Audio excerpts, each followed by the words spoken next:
Okay, so here's what I'm gonna do. I don't really want to be on screen. Let's see if I'll do it. No, no, no, no, no, no, no. Oh, oh. Okay, how about let's turn this around?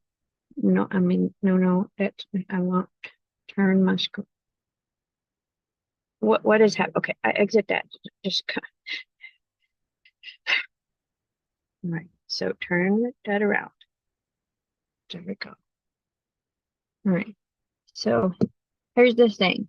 If you're saying, oh my God, why isn't she gonna let me see her? I'm gonna say, you know what, you don't need to see me all the time. And you can still listen without seeing me. And because sometimes when we're driving anyway, you're not looking at the person the whole time. You're just talking.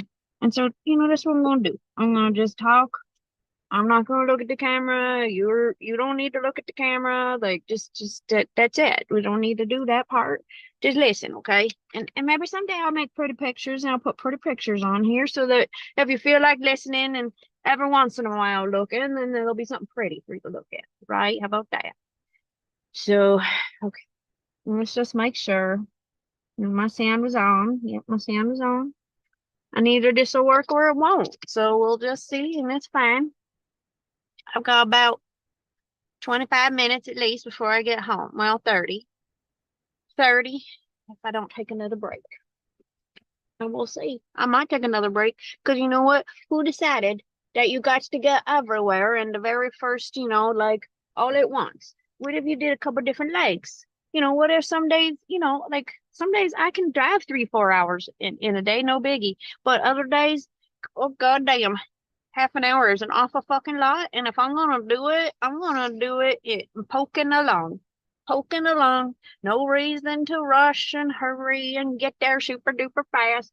Cause you know what? Back in the old days, that wasn't necessary. And nobody did it. And nobody expected it.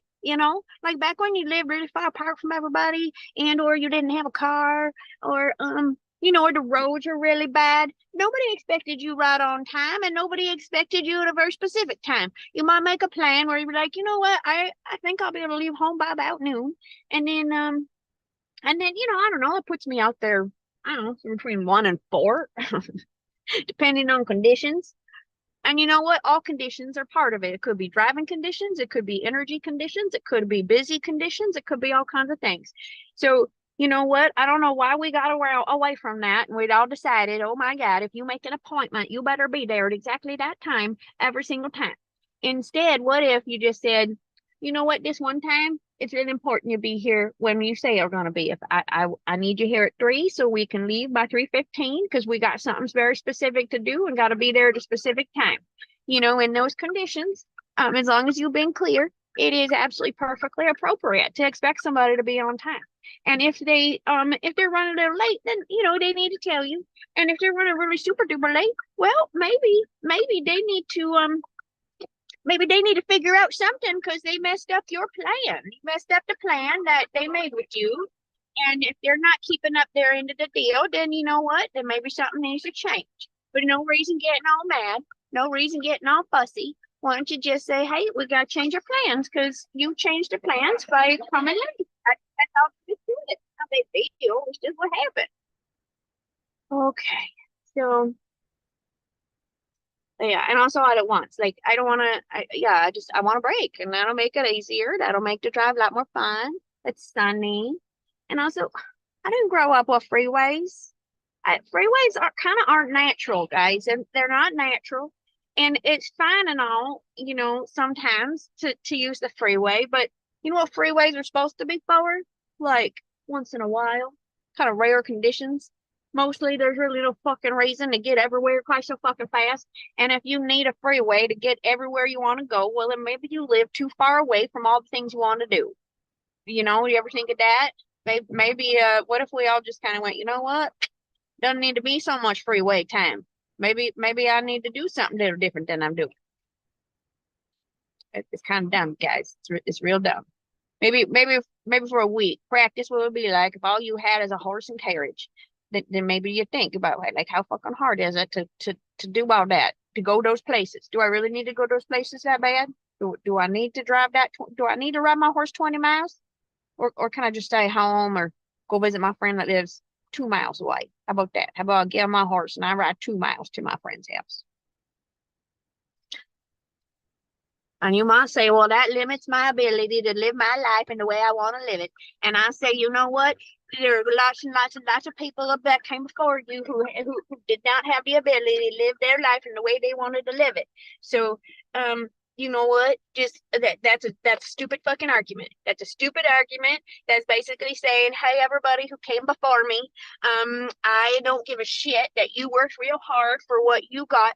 I don't give a shit because I want to do whatever the fuck I want to do because you know what? Emotionally, I am still an absolute child because I have never had to actually do anything all that hard for my life. And I just, if I say I want it the way I want it, no one says to me, hey, you know what, bub? You're still kind of sort of acting like you're not a grown up. And so I know that everybody seems to reach this age where everybody goes, you know what? That person's just an asshole. Instead of saying, you know what? I'm not sure they were surrounded by good role models. They might not have actually learned appropriate and polite behavior. Or maybe for some other reason, they never actually kind of growed up. Maybe there's some reason that this person is still like emotionally, I don't know, 12, 14, somewhere in there, maybe 17, I don't know. But basically, if you still basically walk around the world going, hey, you don't think the way I do, that means you're dumb. You don't talk the way I do, that means you're dumb. You don't do things the way I do, that means you're dumb. And all those reasons, I don't want to be your friend. And if you try to tell me what to do, I don't want to be your friend. And I'm going to get mad at you instead. Like, who does that? Who is it age appropriate for to do that kind of thing? It's not grown up. I'll tell you that right now. Just because you see a lot of grown ups doing certain behavior and being little buttheads doesn't mean it's okay to be a butthead. It still means that it's not okay. Just because everybody around you just is being a total butthead and not being thoughtful and just being like, I gotta do all these things that are real important and real time consuming. But you know what? They don't actually do anything all that good for me. They just keep me busy so I can't see my friends. That's a dumb idea. That's what I think is stupid. You know what's stupid?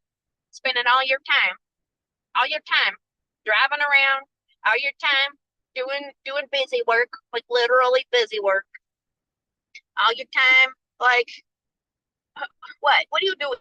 What are you actually doing? Is it good for you? Is it good for your family? How many activities do you and your child do on a weekly basis? How many times in an evening and during a week do you leave the house? How many times do you come home from work so goddamn exhausted that all you want to do is just lie down and cuddle, and you don't? Is any of that good for you? I tell you now, it is not. It is not. Okay, so I earlier today was noticing the dog that I'm with, and it's my first full day just by myself. My partner was with me Friday evening and first part of Saturday. So today, the dog's been telling me what her routine is, and I've been listening and picking up on it. And we've been doing a really nice job of kind of compromising. Because I know that just because she's really good at remembering when she likes to do things or when her people do things. That's what I really want to make clear. She remembers when her people want to do things and when they normally do. And generally she's pretty excited to spend time with her people, I'm sure. So she's gonna be like, hey, it's time to spend time with each other, people. But here's the thing, if her people are very, very consistent, then she's gonna expect to do a certain thing. But that's what works for them. That's cool. That's not the dog driving the behavior. That's the person driving the behavior. So when the dog started saying, hey, you know what? It's fun time. I said, this is when your family goes for a walk, huh? Well, I can understand why you want to go right now because that's when your family goes. I get it. You're right. You know what time it is. So good, little doggy. That I am really impressed with you, but I'm not ready to go. We're going to go at a different time when I'm here. And of course, she tried for a little while, and then you know what? She went and laid down. Was real polite, real quiet, real what do I say? Patient, real patient. Because she's like, oh, well, we're not going to do things exactly the same way as mom and dad do. And And then we're also doing something a little different in that I can't actually walk real good right now, and so we're playing the ball a lot. We're tossing the ball a lot, and that is an amazing thing. I am so glad that this dog knows how to fetch. That is such a good thing for dogs to know. But anyhow, but the first time I noticed that she wanted to go at noon, I was thinking, oh, this dog likes to go at noon. And actually, not necessarily. That's just when she's used to it. So I realized that if I just stretched out, like if I just took her out and threw ball for her long enough that she got good panting going, if I do that every couple of hours, she actually will probably be pretty fucking happy and probably feel like she got lots of exercise. Because instead of an hour of mosey walking, which probably doesn't get a lot of her extra energy out, we're actually doing these bursts of speed and fun and snipping and looking for stuff. And that's actually like a way more natural kind of environment for a dog, because normally what are they going to do? They're going to lay around, they're going to chill, they're going to relax, they're going to play with their friends, they're going to, if their people are with them, they're going to get pets and stuff. But if they were more wild animals and closer to their natural instincts, every now and then they would see something and they're like, holy shit, I want to chase that thing. And they would chase it real hard, real fast, real excited for as long as they could. And either they would get so tired that they would just stop and give up, or if they aren't very smart, like if basically they don't know that they're supposed to stop at some point, and it's not their fault. They don't know they're supposed to stop at some point. Really, they need to be taught that, or they may possibly not ever be able to be taught that. You just got to help them. Anyhow, yeah, and what I think happens with this particular dog is her family will tell her last one when they're about to throw the ball for the last time. But then what I think happens is they throw it for her a couple more times. And so no wonder she keeps bringing it back, asking for them to throw it. Well, today, let's see, we've played ball 3 times today, and probably like 4 times yesterday. And as much as possible, every time I've played with her, I've used leave it. And to start with, I wasn't super consistent remembering the word. I wasn't super consistent remembering to say it before we stopped. But when I realized that she just did not stop trying to bring me the ball, I'm like, you know what? We're going to try leave it. And I am going to actually do it on the first command. What I had to do today, which is when I got consistent with it, is the first time we went out to play, I called her name and I said, look at me. And I would say, hey, Chloe, look at me. And I snapped to try to get her attention. Look at me, Chloe, look at me. And she would. All she was looking at was the ball.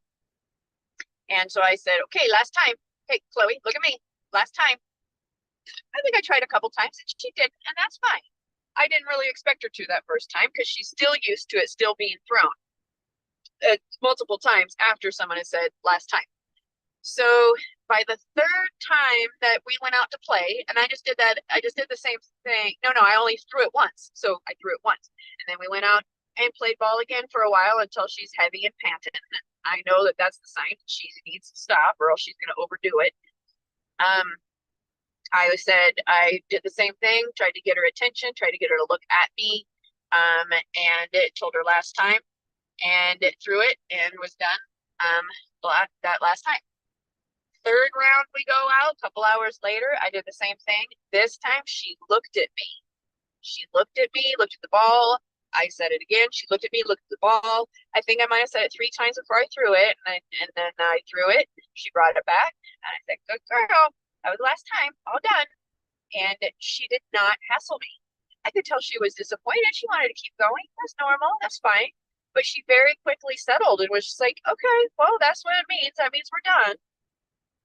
And so now I feel really confident that, she and I are going to be able to have reasonable play sessions where she's not being obnoxious and all over me, but where I can get her out there, get her a burst of exercise like would naturally be normally the case, and then tell her when we're done and then chill out. So that's another thing. Like, I don't know if dogs learn that naturally unless unless they learn it through pack behavior. And if their pack, which is their people, are inconsistent and don't use the same words and commands, the poor dog has no idea what their expectations are, and they might be like, well, sometimes this happens when they say those words, and sometimes this happens when they say that word, and sometimes you know, you got to be consistent, man. Like, it's not fair to make them learn a word and not tell them really what it means, but for the definition to change all the damn time. And then if you get mad at them because you said a word that you have not been consistent about, and they're like, I don't know what to do. That's not fair. That's you, man. That's you. I think just about any dog. There are dumb dogs. There are dogs that are very not intelligent that have had intelligence bred right out of them. That is true. There are some dogs I'm not so sure can learn much, but I'm pretty sure all of them can learn can learn manners. I'm pretty sure that's possible for all dogs. If not, then maybe that dog is too far gone down the inbreed hole and needs to uh, be treated like survival of the fittest. That's just life, man. Things die, and when something is not a good is not a healthy addition to their breed, then it's not anybody's good in anybody's interest to breed that animal. And if they are just sick and miserable all the time, and you are miserable because they are sick all the time, how in the hell is that helping anybody to keep that poor miserable animal alive?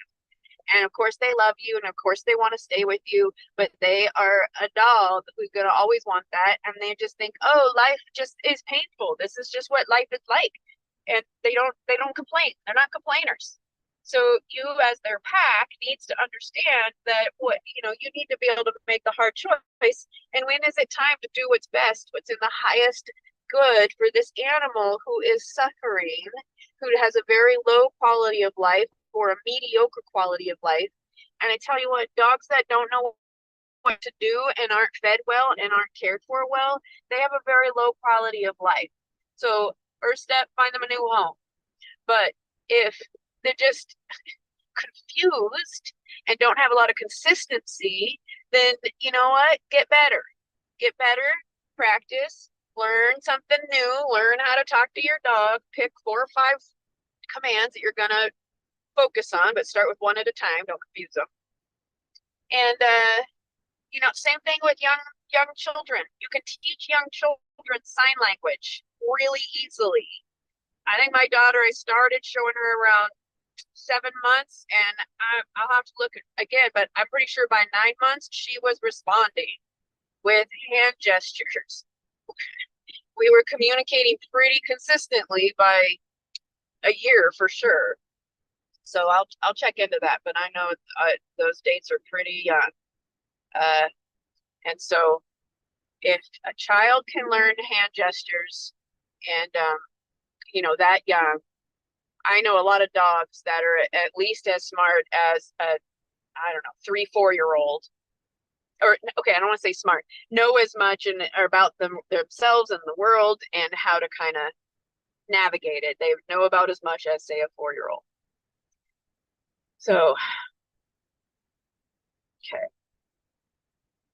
So really, all right. So yeah, so this dog that I'm with, oh, the flowers are out on the cherry trees on the front Avenado Parkway. They are so gorgeous, they just popped out. I think it was less than a week ago that I saw them, and they didn't have flowers yet. Crazy.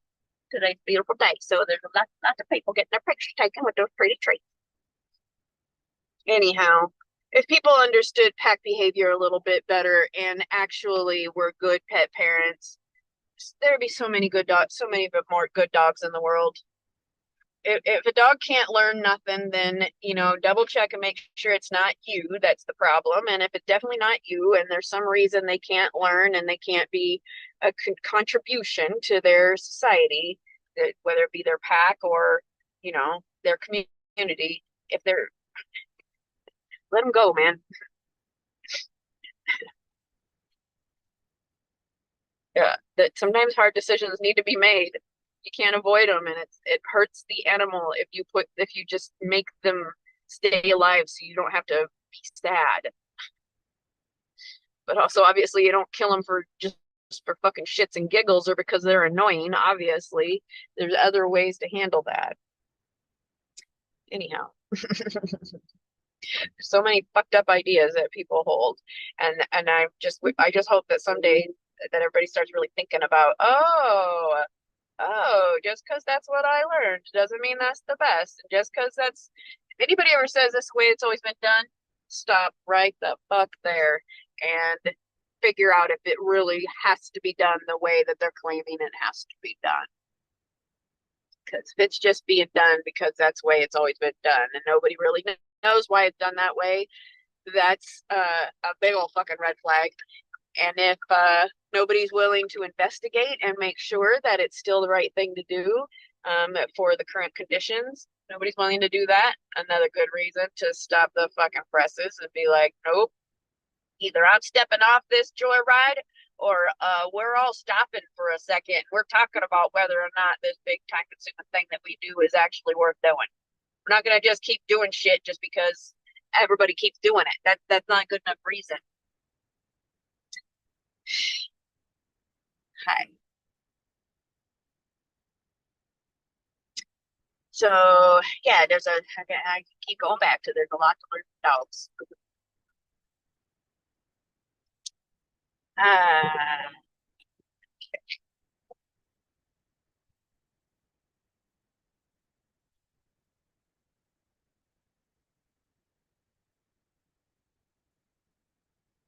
been lots of stories I wanted to tell. Let's see. Well, I guess I could just talk about just now. I'll do another granny episode. Like so there I was. Okay. Did Grandma Ada. And I'm driving right now, but I don't have my camera on. I'm not distracted. It's just kind of the same as if you were sitting right here, right next to me. So don't be giving me no guff saying, "Hey, Grandma Ada, you shouldn't be making a video while you're talking or while you're driving." And I would say, "Do you talk to people when you're driving? Do you talk to the person sitting next to you? That's all I'm doing. So don't give me no fucking shit. That's enough. Done." All right. So anyhow, today I've been having a whole experience. So I just want to talk about how I sort of navigated it, and because it's really a pretty normal day overall. And I think there's a lot of people who just kind of a pretty normal day, and they kind of instead of realizing that they just being too hard on themselves, yeah, whatever. So let's start over. So hi. Hi, I'm Grandma Ada, and I'm going to talk about how today went. So I've been pet sitting, and today's my second full day, but my first full day all by myself. And the dog's real sweet. She reminds me of one of the dogs I grew up with. So that's real nice. And the home's pretty easy to get the hang of.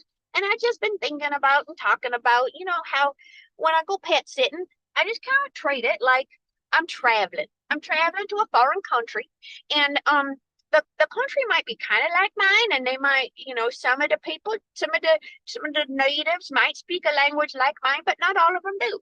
And so, for example, this particular foreign country that I'm living in is about half an hour from home. So I'm not spending a bunch of time going home every day. So I'm mostly staying out there.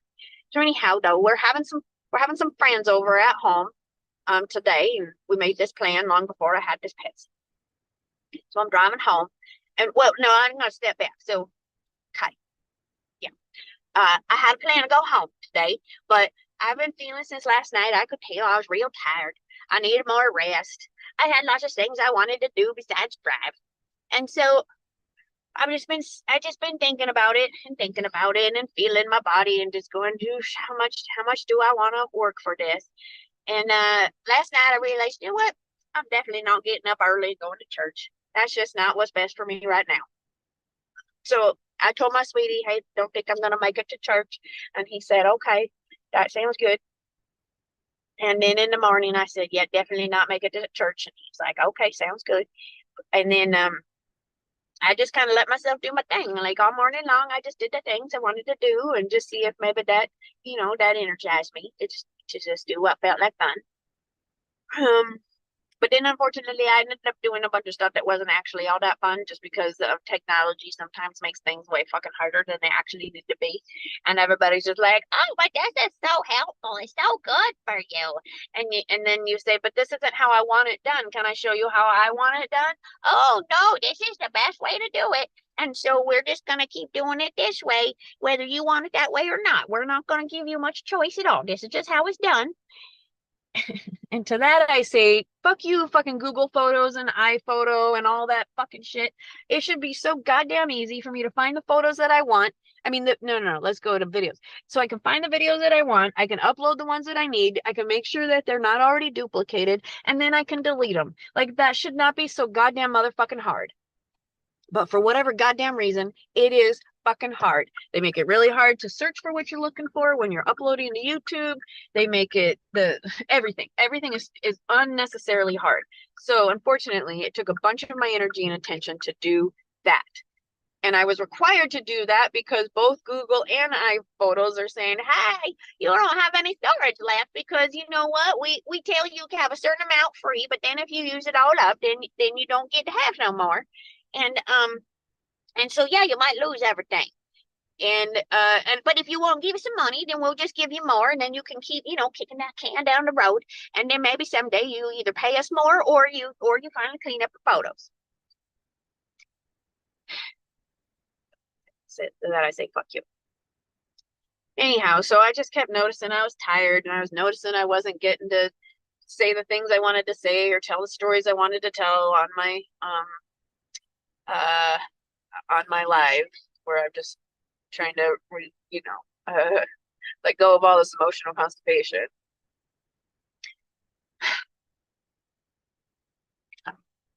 So there I was noticing that, oh shit, it's starting to get late. I need to get going, and I haven't even fucking taken a shower yet. What am I gonna do? I definitely got a shower. Okay, what do I definitely got to do? All right, so I just started to slow down, take some deep breaths. I noticed that my heart rate was really high, and you know what? I knew that wasn't so good for me. That wasn't really so good for me. So that became my first priority, is to decide, is there something I can do about how fast my heart rate is? And even though I kind of wish I would have thought of this sooner, I just had to, because I just kind of getting into a habit, right? So there I was thinking about my heart rate, and I was seeing how fucking fast it was, and I was thinking, this is really not good, and it's really hard. It kind of bums me out that even when I take deep breaths, it doesn't seem to like calm it down. So I'm thinking about it, and I went, you know what? I took Adderall today, and you know what? I remember thinking that I wasn't going to take Adderall every day. I was just going to take it on the days that I really needed that kind of help. And on the other days, I was just going to let myself chill out. But because lately I've been a little on the lazy side, I decided, oh, shoot, I actually want to have Adderall every day. I'm going to have Adderall every day. Then I don't have to think about it. Well, turns out I don't think that's good for me. I think I need to go back to the time when I would take it on days that I actually needed to get up early and I needed to get a bunch done in a day. Um, and yeah, and it's actually kind of I could actually customize when I actually take it. That particular day, exact same time every day. It can be taken at different times of day, and you just got to understand which kind you got and how long it lasts. That's all. You just got to, basically, I know there's going to be a lot of experts who are going to say you can't decide how to take a pharmaceutical. You have to follow the directions exactly as your doctor gave you, because your doctor is the expert. And I'm going to say, you know what? I have made sure that I understand. Oh yeah, I'm Grandma Ada right now. I would say, you know what? I've learned an awful lot about how these medications work and how my body responds to them. And you know what I do know and you do not know is my body responds to a lot of pharmaceuticals very differently than how y'all seem to think they should. And so just because they don't, my body responds differently than you think they should, doesn't mean that my body is the one that's wrong, and doesn't mean that I gotta always listen to what you say. I'm going to take your recommendation into account. Thank you very much. I do respect your experience, but please understand that it is just a generalization. And once I have tested out the generalization, if it does not work for me, then I'm going to get curious about what I could do different. So instead of going to my doctor again and saying, "Hey doctor, I really like this Adderall, but goddamn, some days my heart rate just goes crazy, and there's really no reason for it to be going crazy. What do you think?" Well, I tell you what, a lot of doctors are going to say, "Hey, maybe you need more pharmaceuticals to take care of that racing heart." But instead, what I wish they would say first, but I can say for myself, because I can't trust doctors to think these sort of things. What I can say for myself is, I bet it is this thing that really helps me have energy and focus, but I'm not having any either of those right now, feeling either of those things right now, and my heart doesn't feel good, and I know that that's one of the side effects. So yeah, in the past, it has worked better for me to not take it every single day.